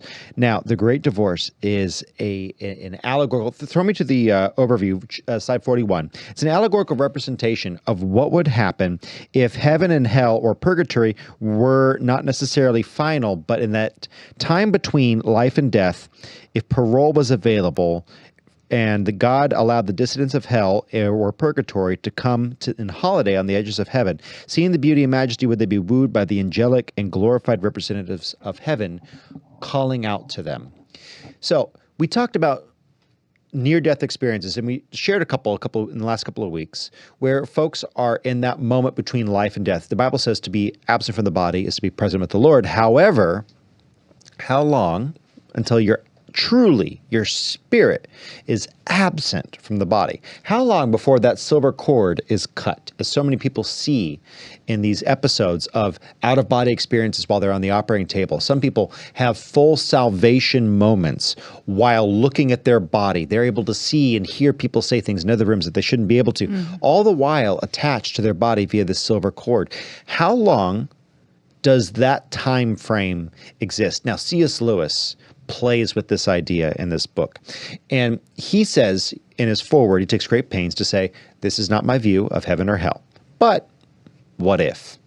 What if? Even if God set it up so that you had nearly an eternity to make the decision between heaven or hell, would some people still, being confronted with the choice, still choose their own lusts, their own selfish desires, their own pursuit of self and glorification of self over the joy and the bliss that only comes from a oneness in spirit to God, that can only come through Jesus Christ? So Lewis kind of lays that out here. And in chapter 12, he lays out this really interesting story. And if you've been following along with us, we're now in chapter 12, where this chapter, go ahead, Mr. Producer, is on the alter id, the person who is displayed before the world while the real man is hidden. And you see a very, very interesting story play out where this woman, she's arrayed in heavenly beauty. Go ahead, Mr. Producer. She's arrayed in heavenly splendor. She speaks to her husband, who's come from the depths of purgatory and hell, who wishes for nothing else than to be important to her. He wants to be the thing of her life. He bullies her for sympathy, affection, and love, contriving offenses for her to feel guilty over in a bid to win her apology and attention. Thank you, Mr. Producer. You'll see, and as we read this, you are going to hear the voice of someone that you know. Be careful, because I told Charlie and Nicki before we started, I literally had to stop myself because there is someone that I know who fits this to a T. That is not the purpose of these writings. The purpose is not for you to look at someone else, but to look at yourself, to look inward and say, where do I commit these sins? Where do I, in this case, have an alter id, a fake person that I put in front of me who is not real? And all of these niceties and these cultural kindnesses and generosities are they really what they seem to be? Or am I looking for something else? Am I looking to only satisfy myself? So let's go ahead and start the chapter here. If you've been following along, again, we are in chapter 12. So I'm going to pick up here. There is a procession of beautiful people coming in from over the hill of high heaven towards the narrator and his teacher, the man who's been sent to court the narrator on his edge of heaven. And the narrator sees this, Mr. Producer, cut 44. Between them went musicians, and after these, a lady whose honor all of this was being done. I cannot now remember whether she was naked or clothed. If she were naked, then it must have been almost a visible penumbra of her courtesy and joy, which produces in my memory the illusion of a great and shining train that followed her across the happy grass. If she were clothed, then the illusion of nakedness is doubtlessly due to the charity with which her inmost spirit shone through her clothes. For clothes in that country are not a disguise. The spiritual body lives along each thread and turns them into living organs. A robe or a crown is there as much as these wears features as is a lip or an eye. Now, I want to clarify one thing here. I love Lewis's painting. The Bible says that we're wearing the robes of righteousness of Christ, and that is woven into us. That is something that we become. But it says that we are wearing the robes of righteousness of Christ. That's why Adam and Eve needed sheep skins, and why those, or animal skins, when they left the garden, because they had to wear innocence. But that innocence wouldn't be enough. They had to wear righteousness, and that righteousness could only come through the death of Jesus. So that's kind of a quick little side note. I just wanted to add that in there. I think that's an important thing. By the way, pause me if you want to pause at any point here in the room. But I have forgotten. Let's see. No, wait. Here we go. But I have forgotten, and only partly do I remember, the unbearable beauty of her face. Is it? I whispered to my guide. Not at all, he said. It's someone ye'll never have heard of. Her name was Sarah Smith, and she lived at Golders Green. She seems to be, well, a person of particular importance. Aye, she is one of the great ones. Ye have heard that fame in this country and fame on earth are two quite different things. And who are these gigantic people? Look, they're like emeralds who are dancing and throwing flowers before her. Haven't ye read Milton? 1,000 livened angels lackey her. And who are all these young men and women by her side? They are her sons and daughters. She must have had a very large family, sir. Every young man or boy that met her became her son, even if it was only the boy that brought the meat to her back door. Every girl that met her was her daughter. Isn't that a bit hard on their own parents? No. There are those that steal other people's children, but her motherhood was of a different kind. Those on whom it fell went back to their natural parents, loving them more. Few men looked on her without becoming, in a certain fashion, her lovers. But it wasn't the kind of love that made them not less true, but truer to their own wives. It is like when you throw a stone into a pool, and the concentric waves spread out further and further. Who knows where it will end? Redeemed humanity is still young. It has hardly come to its full strength, but already there is joy enough in the little finger of a great saint such as yonder lady to waken all dead things of the universe into life. Mm-hmm. I love this characterization. We all know someone like this woman. Mm-hmm. Someone who is such a woman of God that they bring other people to a true understanding of who God is. They are an accurate reflection of Jesus. They are like a mirror that Jesus' love, charity, and kindness shine upon. And everyone can gaze on them and see Christ. That is something to strive for. I think that's a beautiful thing. But sometimes these people end up with folks who are less like them, as in the case of this story. Mr. Producer, next cut, please. While we spoke, the lady was steadfastly advancing toward us, but it was not at us that she looked. Following the direction of her eyes, I turned and saw an oddly shaped phantom approaching, or rather two phantoms, a great tall ghost, horribly thin and shaky, who seemed to be leading on a chain another ghost, no bigger than an organ grinder's monkey. The taller ghost wore a soft black hat, and he reminded me of something that my memory could not quite recover. Then, when he had come within a few feet of the lady, he spread out his lean, shaky hand flat to his chest, with the fingers wide apart, and exclaimed with a hollow voice, "At last!" All at once I realized that it was he had put me in the mind of. He was like a seedy actor of the old school. Darling, at last, said the lady. Good heavens, I thought. Surely she can't. And then I noticed two things. In the first place, I noticed that the little ghost was not being led by the big one. It was a dwarfish figure that held the chain in its hand, and the theatrical figure wore a collar around its neck. In the second place, I noticed that the lady was looking solely at the dwarf ghost. She seemed to think it was the dwarf who had addressed her, or else she was deliberately ignoring the other. On the poor dwarf she turned her eyes. Love shone not from her face only, but from all of her limbs, as if it were some liquid in which she had been bathing. Then, to my dismay, she came nearer. She stooped down and kissed the dwarf. It made one shudder to see her in such close contact with that cold, damp, shrunken thing. But she did not shudder. Frank, she said, before anything else, please forgive me. For all I ever did wrong, and for all that I did not do right since the first day we met, I ask your pardon. I looked properly at the dwarf for the first time now, or perhaps when he received the kiss, he became a little more visible. One could just make out the sort of face he must have made when he was a man, a little oval freckled face with a weak chin and a tiny wisp of an unsuccessful mustache. He gave her a glance, not a full look. He was watching the tragedian, the actor, out of the corner of his eyes. Then he gave a jerk to the chain, and it was the tragedian, the actor-like figure, not he, who answered the lady. Let's break this down a little bit, because when you're reading this, you're going to say, what is a tragedian? It is a actor or a thespian whose job is to do Greek tragedies. This is a farce. You have the real man who has become a small, weak, whimpering wisp of a man to his alter ego. How often do we lose ourselves to the image that we wish to create and we wish people to see? What's worse about that?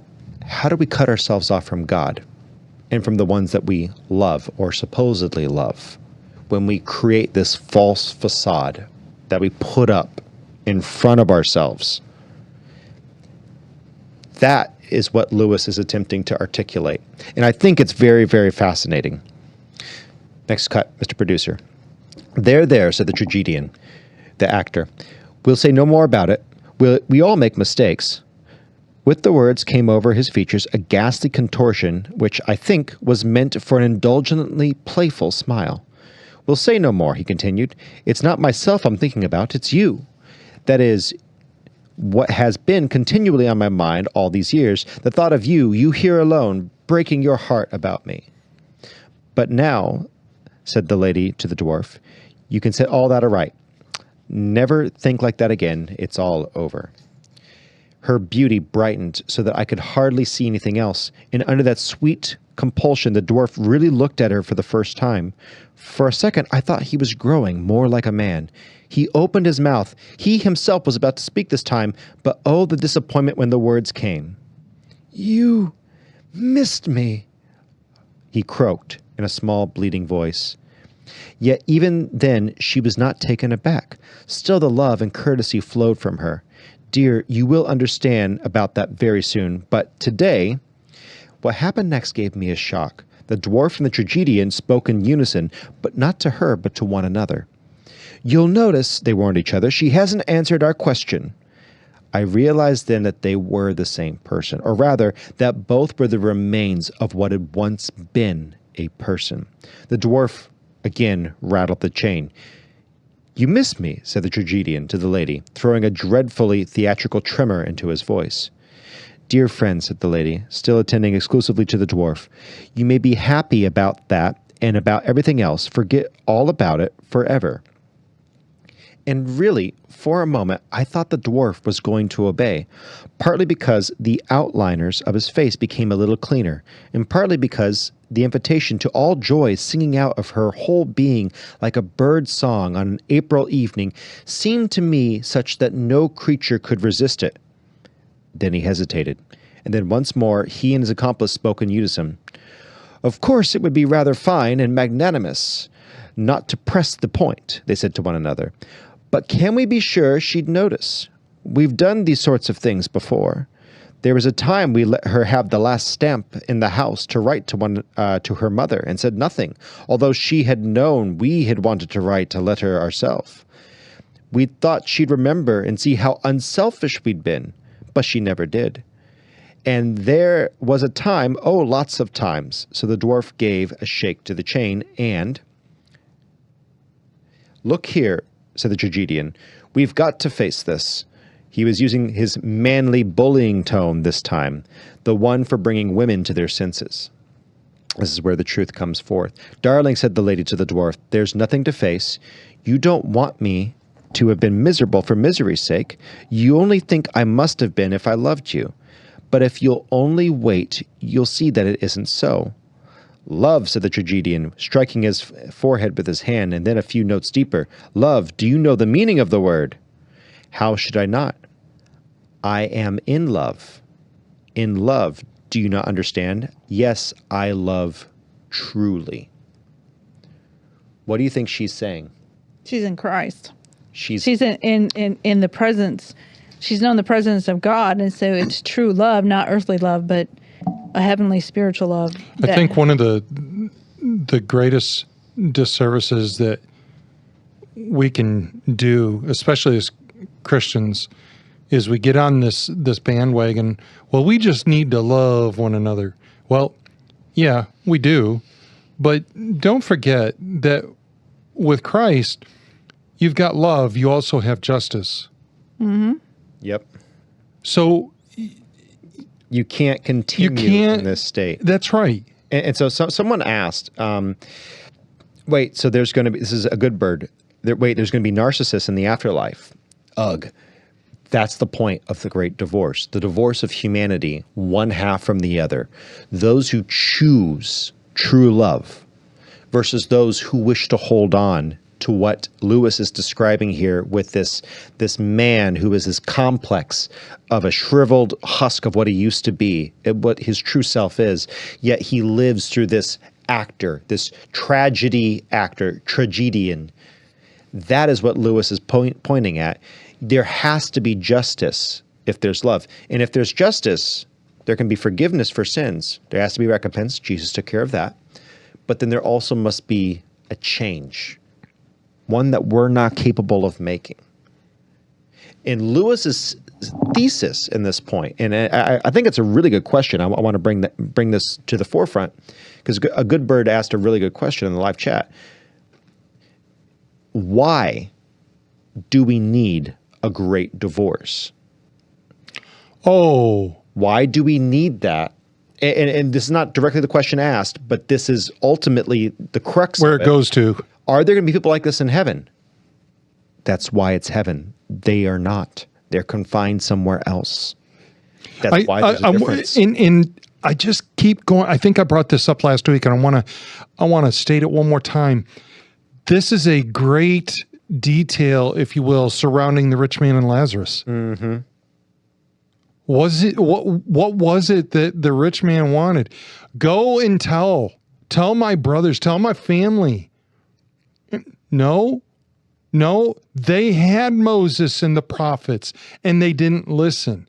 Jesus was standing on this earth. He was walking and ministering day by day, and people still would not choose him. He returns on the earth. He was in the flesh. Well, he's going to return in glory and set up his kingdom, and people will turn against him then. And that right there is the crux of the whole thing. Now it's an issue of, can God coexist with this? And the answer is no. No, he Can can't. heaven coexist No. with this? No. Can heaven always be hostage to the whims of man's unaltered free will? And the answer is no. No. No, you can't. You have to have the same purpose, the same mind, the same heart. That only comes through a supernatural integration with God. Otherwise, you're faced with this. And this, number 57, Mr. Producer, is the result of free will without the transformation that comes from Jesus Christ. So the tragedian continues. "And now," says the tragedian with a hackneyed gesture of despair, "now you need me no more." "But of course not," said the lady. And her smile made me wonder how both phantoms could refrain from crying out with joy. What needs could I have? She said. Now that I have all, I am full now, not empty. I am in love himself, not lonely, strong, not weak. You shall be the same. Come and see. We shall have no need for one another now, but we can love truly. But the tragedian was still striking attitudes. She needs me no more, no more, no more, he said with a choking voice to no one in particular. Would to God, he continued, but he was now pronouncing it good. Would to good I would have seen her lying dead at my feet before I heard those words, lying dead at my feet, lying dead at my feet. I do not know how long the creature intended to go on repeating the phrase, for the lady put an end to that. Frank, Frank, she cried in a voice that made the whole wood ring. Look at me. Look at me. What are you doing with that great ugly doll? Let go of the chain. Send it away. It is you that I want. Don't you see what nonsense it's talking? Merriment danced in her eyes. She was sharing a joke with the dwarf right over the head of the tragedian. Something, not at all unlike a smile, struggled to appear on the dwarf's face. For he was looking at her now. Her laughter was past his first defenses. He was struggling hard to keep it out, but already with imperfect success. Against his will, he was even growing a little bigger. Oh, you great goose, she said. What is the good of talking like that here? You know as well as I do that you did see me lying dead years and years ago. Not at your feet, of course, but on a bed in a nursing home. A very good nursing home it was, too. Matron would have never dreamed of leaving bodies laying around on the floor. It's just ridiculous for that doll to be impressive about death here. It just won't work. Now, what does he say? What does he do going forward? We're going to put a pause on this because that's chapter 13. It's really an incredible description. It's an illustration, if you will. And you brought up the subject of the NDEs at the beginning, and I think it's a really good way to preface near-death experiences. The near-death experiences, because we don't know what that time frame is. And I've said before, we should not wait to that time to make a decision. Your decision is what usually made well before that. Yep. Well before that. I think there's only a handful of people, if you will, that would get to that point and be able to make a good choice. So that's just me. That's a personal opinion. But I think Lewis has done a masterful job at explaining the situation. It's hard to read because you have to soak your mind into this. We were talking before we went on the air here that, this is not a book that you can listen to. You really should be reading it. It's worthwhile reading. It really is. And it's good to mull over it. And that's the purpose of absolutely. I hope that people listening and watching are seeing the value of this. We're not dictating anything here. We're trying to provoke you to think. Yep. That's really what we're trying to do, is get you to contemplate what your future is. And we see people like this all the time, don't we, Steve? In our day-to-day lives. We see them every day. I mean, all you got to do is look around and pay attention to your surroundings. All of the people that we have seen so far in each chapter of this book, you can see on a daily basis if you pay attention in your life, because these are the natural sins of people. Yep. They happen on a consistent basis in people's lives. And if you look deep enough, you'll see them in your own heart and mind. That's true. And now, maybe not every day, but they do manifest. So, going around the room, final thoughts for the day. You got any? Well, I was, thinking about this is how sometimes we don't see our little issues that we have. And it's grateful to know if you're walking with the Lord, the Holy Spirit will convict you. But a lot of times there are just little things. Like when she went to heaven and she went to him, oh, please forgive me. Yet she was a really wonderful person. But in heaven, when you see the righteousness of God, you realize that even though you're struggling and trying to do the best, we still always have room to grow. Always have room to grow. Amen. Steve? Yeah, on the Israel and Iran conflict, it's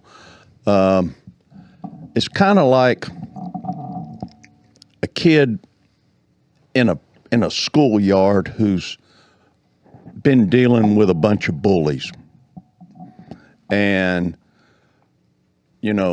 Israel is the kid that's being bullied and is around a bunch of bullies that's being constantly told all the time, I'm going to beat you up if you do this or if you do that, or if you get in front of me or if you get around me or if you do that or if you wear the wrong colored shoes or if you don't give me your pencil or if you don't do this, I'm going to beat you up. And guess what? Israel, or not Israel, but Iran gives these bullies all of the objects, all of the fist, and all of everything to do to beat up this innocent kid. Well, guess what? This innocent kid has gone to a martial arts class to learn to kick some tail now, and he's learned it very well, and he's tired of listening to all this bully stuff, and he's standing up for himself, and it's about time. That's all I got to say. I think your point that they've been very restrained is well made. For the most part, I think they have been. I agree with people who say we should stop sending money over there entirely. I don't have a problem with that. If we shut off the tap entirely, stop giving. I don't want to give any more money to Iran. Iran doesn't need billions of dollars. No. They're building nukes and they hate us. Yep. Could get rid of them. I could get rid of the money going to them. Just fine. You know what? Yep. I'm all for cutting money to Israel if we cut money to all the Middle East. In most countries, like all the countries. How about all of them? Just stop giving money out.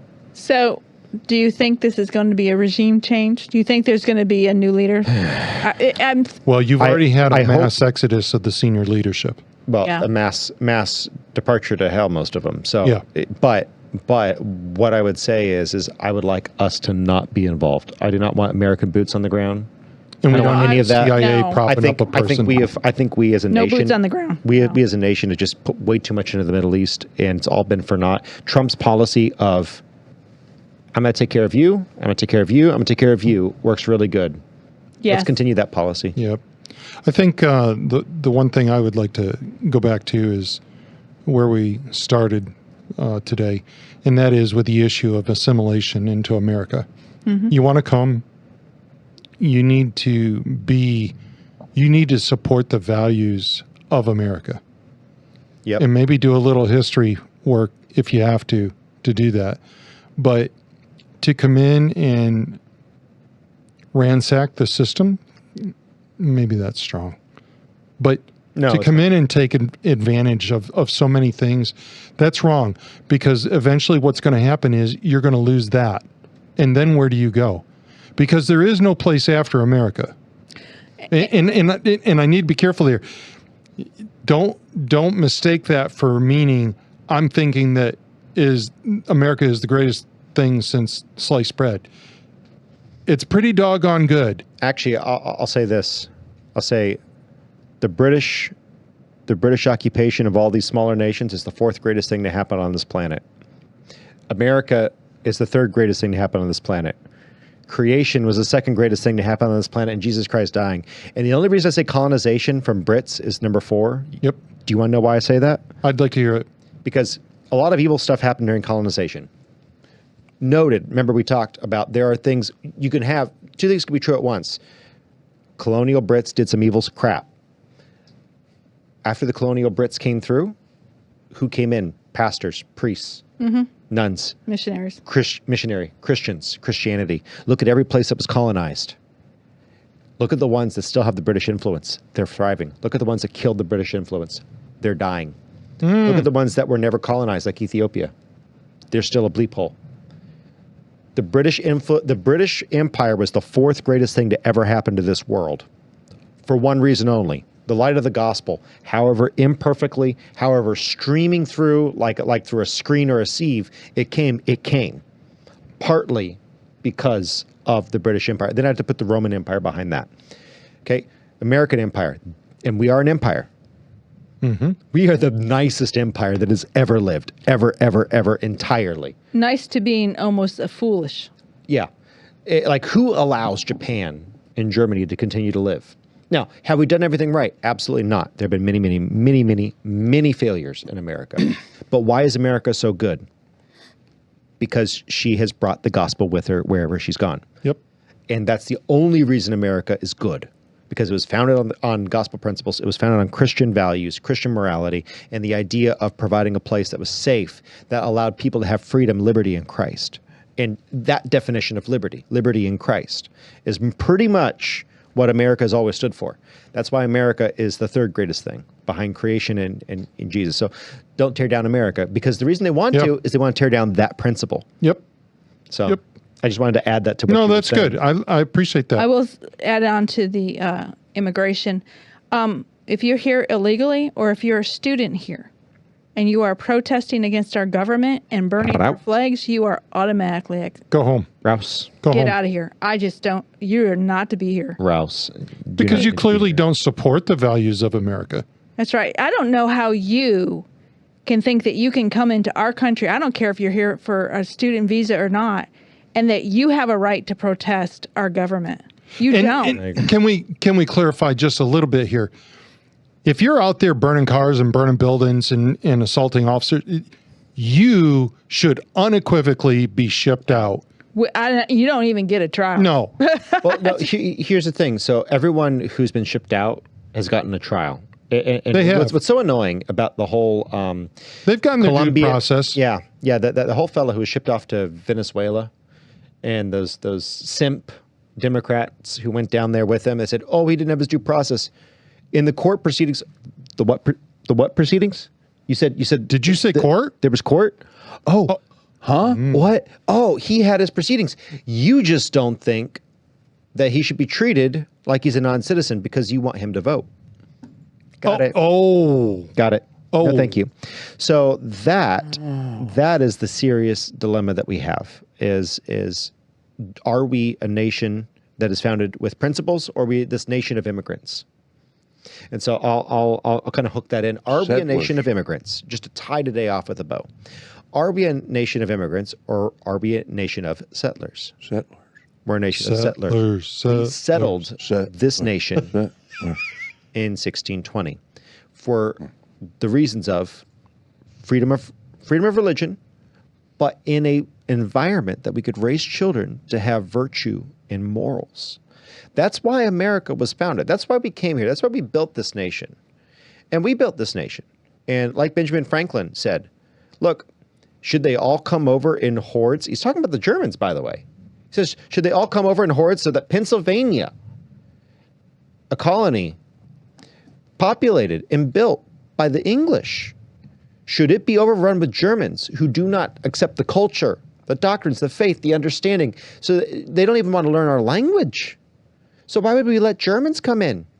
This is Benjamin Franklin about white people, not a racist issue. You don't believe that the black issue was a problem? Look at the 1619 Project, and you tell me.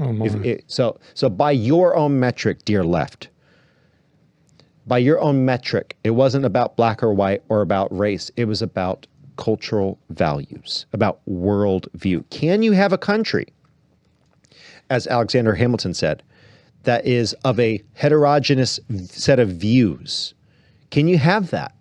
Or do we all have to have a oneness of spirit and intent? I'm just saying, look at the streets right now.